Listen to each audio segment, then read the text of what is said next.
Hi, this is Holly of Holly's Soapmaking. In this video, I'll be showing you how I made a nettle soap using an oil infusion, coconut milk, and scented with a light lavender rosemary blend of essential oils. If you're interested in the recipe, you'll find it at the end of this video where I enter it into a soap calculator, and all of the other details and information will be listed in the description box below.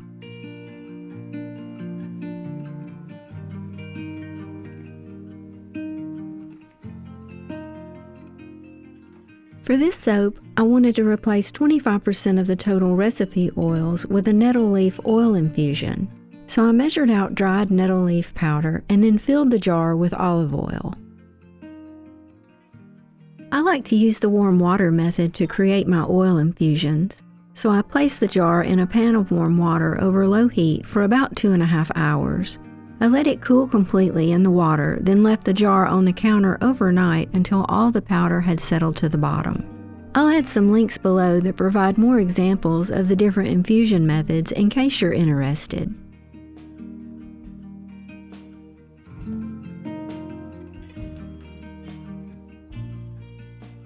I used the milk and oil method for this soap. This involved calculating the liquid requirement for the lye as I normally do. Then I divided that liquid amount equally into 2 parts. Half for the distilled water that I combine with sodium hydroxide to make the lye, and the other half for the coconut milk that I add to the oils later.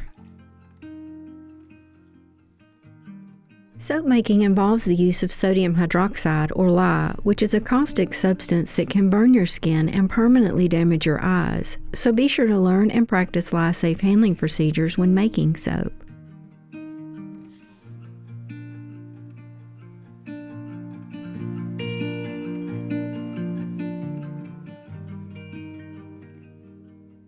To make the lye, I added the sodium hydroxide to room temperature distilled water and gently stirred. Since this is a strong lye concentration, the temperature will go up quickly and get hotter than usual. So be sure to work in a well-ventilated area and never stand directly over the container or breathe any of the fumes. You can always use refrigerated distilled water or even freeze your distilled water, which helps reduce the fumes. Once the sodium hydroxide was completely dissolved, I set the lye aside to cool.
I oven processed the soap to make sure the entire loaf went through gel phase.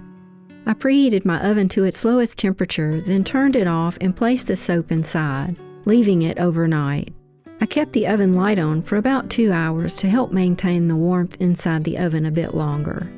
I removed the soap from the oven the next morning, then unmolded and cut it that afternoon.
Since this is a cold process soap, I left the type of lye set to sodium hydroxide, or NaOH.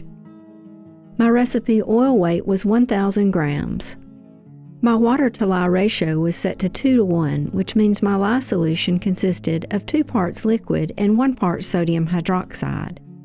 Since this was a milk and oil method soap, half the liquid was distilled water used to make the lye, and the other half was coconut milk added to the oils. I changed the superfat to 6%, and my fragrance usage rate was 40 grams per kilogram.